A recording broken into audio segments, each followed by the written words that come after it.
Okay, good morning, everybody. Hope you're all keeping well.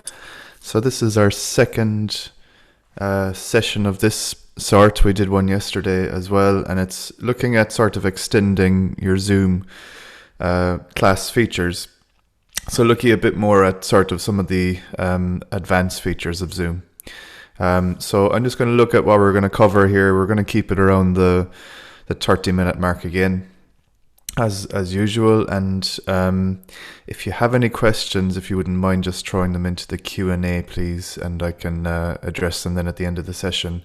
And my colleagues will also be monitoring the YouTube comments if you're viewing it from there and want to ask us any questions. So just get on with it. The session outline today is going to be looking at the managing the meeting client. So that's the Zoom meeting client settings. I'm just going to go through a few of the screenshots there and show you what that means. We're going to look at the Zoom mobile application briefly, and we're also going to look at the idea of using this feature for Apple devices called Apple AirPlay. It allows you to kind of wirelessly use your tablet or phone with Zoom. And we're also going to just briefly look at the idea of using peripherals with Zoom. So just extending out the use of Zoom from your desktop to using actual plugged-in peripherals into the computer. And the last thing then we're going to look at is inviting external participants. So the first thing I want to look at is the meeting client settings. And this is maybe a relatively unknown area for most people, and a lot of people won't really touch it, but it's useful to know what you can configure in that client. So the client, the Zoom client, is something you obviously need in order to run an online class, and you download that once. And what's very important about that application is that you keep it up to date. So there was even an update that was released earlier this week. I believe it was 5.3 or something like that. And if you go to the URL tlcit.zoom.us/download, you'll be able to download 5.3.1, which is the latest version of Zoom client. You'll also be prompted anyway to update it when the updates come up, but sometimes you might miss those. So it's important just to keep on top of that, because what that does is it gives you the most up-to-date features of the Zoom client. Okay, so I'm just going to go back here, and the Zoom meeting client settings are actually accessible from your audio and your video controls anyway in the bottom of the Zoom screen. So once you click on any of those, the audio settings or the video settings, you'll actually get into the meeting client. And this is what they look like. So for the video settings here, you can see a screenshot of what that looks like, and that just allows you to configure your video settings. So if you do have a HD webcam, you can enable HD. You can touch up your appearance, which just softens your skin tones. You can mirror the video, which basically flips the video so it just looks the same orientation that you're actually giving it. And you can also use a few new features like adjusting for low light, which is really useful if you're in a room that has low lighting and you don't have much control over that light. As always, we would recommend that you use maybe at least switch on a ceiling light in the room, and if possible you get something like a desktop lamp to light yourself, especially in the evenings when it's dark. And as we said in one of the original sessions as well, try and avoid a window behind you in daylight, because that can just overexpose the image and you just get you end up being very dark. So you could just either reorientate your webcam or close the curtains. So they're just a couple of small tips. These settings are available in the meeting client settings, and once you set them, they're set then for any of the classes that you're going to run or meetings that you participate in using Zoom. The other settings here are audio settings, and these are really important as well. I suppose once you get going with Zoom, it is good to be able to tweak it slightly. So you're looking at things like your levels, your audio levels. So if you're using a headset, usually that's more or less taken care of. But if you're using an inbuilt microphone in a laptop or a desktop microphone or even a webcam microphone, Sometimes you might need to tweak these settings so that you're coming across loud enough for your students. So you can test those settings in here, so you can see what your input level is. So when you're doing that, you'll see these bars go up, and if it goes into the red, it's going to be too loud. If it's in the green, roughly around here, maybe the 3/4 point, that's a kind of a sweet spot. You can also use this automatically adjust microphone volume.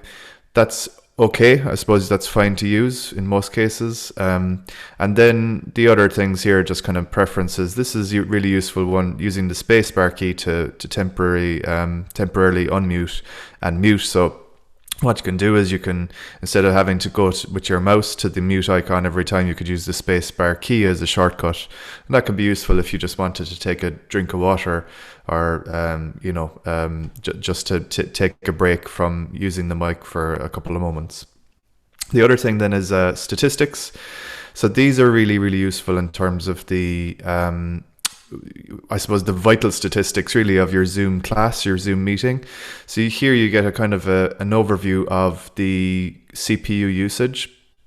So that's your computer processing power, and also your memory, and what's being used by Zoom and what you have overall. And then what's really useful as well is to know what sort of bandwidth you're using or you have available to you. And then you get a few other things here, including what data center you're connected to, the encryption level, and then, as I said, the latest or the version of the client that you have is actually down here as well. And there are other statistics in here for audio, video, and screen sharing. And if you ever have any difficulties, or you're experiencing any technical difficulties with sharing or your video or audio, it might be good to come in here and just see if you can identify what that issue was. And Zoom is very good at diagnosing that issue. The other thing you can look at is just general settings, and these are just kind of configuration settings. So just in terms of the look and feel of the Zoom interface, you can change the theme from light to dark. You can also utilize dual monitors. So if you have two monitors, it'll allow you to make use of the two of them for Zoom. And then the other thing is accessibility, which is really useful, I suppose, from a point of view of students with accessibility needs. So students maybe with visual impairments that are using the live captioning feature to read what's happening in your Zoom session. So you might have seen that announcement by Garrod there a couple of weeks back, that there's a live transcription service now available in Zoom, and that allows students to see basically a live transcription of your class, and it's done using sort of a AI basically to transcribe that stuff. But the closed captioning here in accessibility settings allow you to make those that text bigger. So and there are a few other kind of accessibility settings in there. So from a student's point of view, if a student needs to tweak those, they can look at that, and if you need to, you can do so as well. So they're useful not only from your point of view, but from a student's point of view, to tweak these settings. The next thing I'm going to look at is the mobile app. So the mobile app is really useful if you want to fall back. So in your live classes, predominantly people are going to be using their desktops. So that's a computer or a laptop. But having Zoom on a mobile device as a sort of a failover or backup is really useful also. So if you're ever in a situation where your broadband dropped out, you would have a fallback to a mobile app that you can use to restart the session. And use, you could just use mobile data for that if in that kind of a case. Also, it's really useful for students. Students can participate using the mobile app, and they pretty much get, the full experience with the mobile app as well, albeit in a smaller screen, but is really, really useful from a point of view of accessibility. And basically you can just download that on the Google Play or Apple Store, and you can sign in using single sign-on, as we do with all of the other ways that we get into Zoom. Um, what I'm going to do is I'm going to do a quick demonstration here, if you bear with me, of the mobile app. But while I'm doing it, I'm going to demonstrate this other feature as well called Apple AirPlay. So for those of you with Apple devices, you can actually utilize a feature to mirror your iPhone or iPad into a Zoom session. So that could be really useful for people who want to use a tablet as a sort of a digital whiteboard. As we all know, with tablets, you can use your finger as a stylus, or you can use a stylus pen that's compatible with your tablet.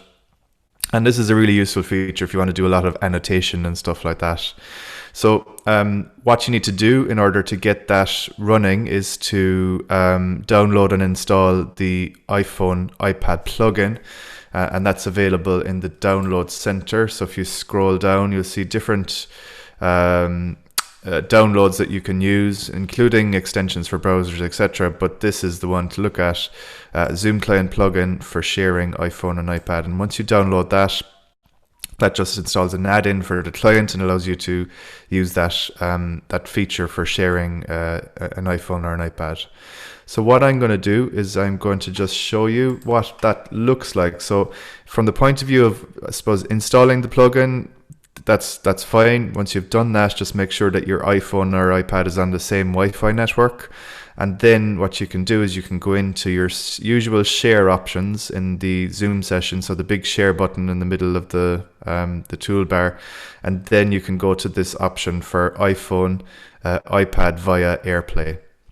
And once you get to that, you get this screen, which says on your iPhone or iPad to connect to the same Wi-Fi network and use screen mirroring.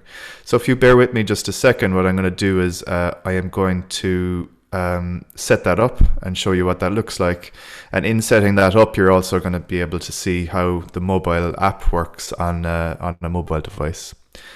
So if you have any questions, please just throw them into the Q&A here in Zoom in the meantime, and I'll have a look at the comments as well on YouTube.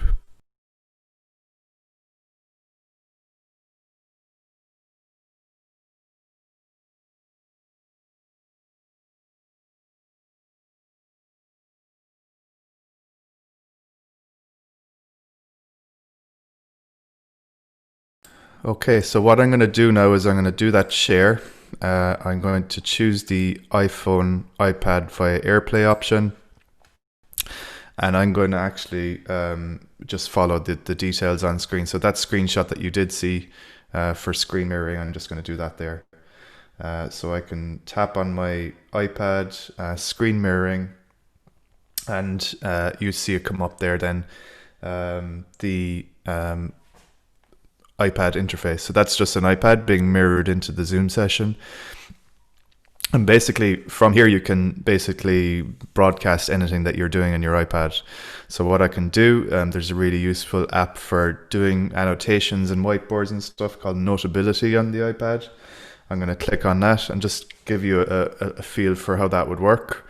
So you could do kind of a live annotation here in a new note and just, write scribbles, do what you want in there. And save that content out into PDFs, etc.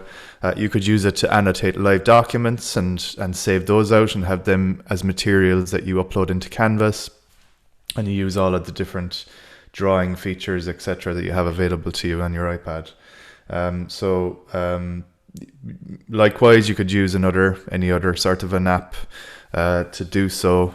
You can also launch Zoom from your iPad. And you can join a meeting. So if I wanted to join or to host a session on my iPad, I could do that by just having the host ID or the meeting ID in here of my meeting and just carry out my Zoom session as I would normally. Now I'm not going to do it because I don't want to be signed into two Zoom sessions at the same time. But basically you get a kind of a Zoom interface for mobile that works, that's completely functional. You can share your audio and your video from the iPad. And I think where people are going to really see the benefit in using something like this is just being able to share something like a digital whiteboard on your iPad live into the Zoom session. So you don't have to use your mouse as you would maybe with the digital whiteboard feature in Zoom. So that's really briefly how you can mirror into a Zoom session. I'm just going to stop that for a second there. And what I want to look at now is, let's just catch up on myself here, is peripherals. So now that we know that we can screen mirror using Apple AirPlay into Zoom, what we can also do is we can connect different peripherals into our Zoom session. Why this is really useful or important is if you're trying to do stuff that you're trying to replicate in a classroom, such as annotation of paper or documents, or you're trying to do some sort of precise annotation. There are a few different peripherals that you can get for your Zoom setup to extend your class out. So at a very basic level, you'd have the webcam and headset options, which most of you will have headsets or some degree of an input device at some stage, but the webcam obviously is another form of input device or peripheral that just allows you to broadcast your own video feed from your webcam. But what you can also do is you can connect graphics tablets or document cameras into your Zoom session, and also other peripherals that you could think of that just basically interface with your computer via USB cable typically. Now, graphics tablets are really powerful if you're doing a lot of really precise sort of annotation. If you find yourself doing a lot of annotation, if you're annotating documents, or if you're doing a lot of problem solving where you're doing a lot of handwritten stuff, a graphics tablet really is maybe worth considering. We would recommend one called the Wacom One. It's basically Wacom deliver or develop these tablets for mainly the media, the arts, really, the digital arts. But I mean, you see a lot of illustrators and stuff using variants of Wacom tablets. This one is sort of a one that covers a lot of different uses. You can plug it in via USB into your computer, and then you can actually use it to annotate anything on your computer. So it not only interfaces with the computer, but basically whatever you're doing with the pen will show up in your Zoom session as well. So that's really a nice tool, and it's not too expensive. And I believe they're, that many suppliers have them in stock. So that may be worth looking into. I know there are a few local suppliers in Cork that would probably provide them if you look up the authorized suppliers for CIT. Also, you have the idea of using what are known as document cameras. And a document camera is a really useful tool where you can basically just have it on your tabletop, your desk. And what you can do is you can put a sheet of paper or whatever you want underneath the document camera and broadcast that out. So if you think of the graphics tablet as a way of annotating stuff on the screen, the document camera basically kind of, allows you to use sheets of paper, whatever you put underneath the camera, to broadcast into your Zoom session again. That is a really nice tool, and basically when you plug that into your Zoom session, it'll act as the webcam, and you'll be able to share content from that device. So if you could think of it as analogous to something like the overhead projectors that we would have had with acetates, similar idea, but everything is digital, bar your sheets of paper. So that's a really nice peripheral if you maybe find yourself doing a lot of that kind of stuff as well. Finally, I want to cover the idea of inviting external participants into your Zoom session.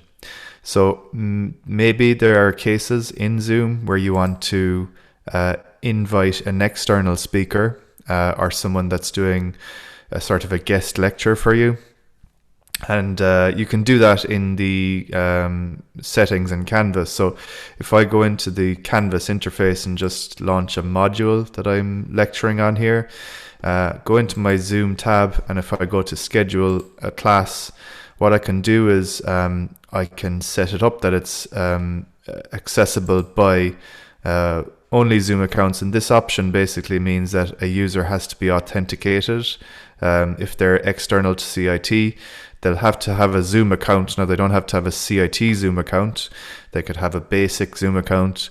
And what that allows you to do is, in addition to having the passcode option, it allows you to invite someone externally. So if I put in a passcode in here, that just makes it super secure, I suppose, because you have the waiting room, as we know, as a default option on all of our classes for security reasons in CIT.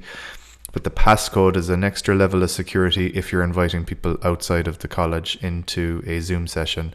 So if you have the passcode option enabled and only authenticated users can join option, and if we save that out, what that does is it creates a join URL.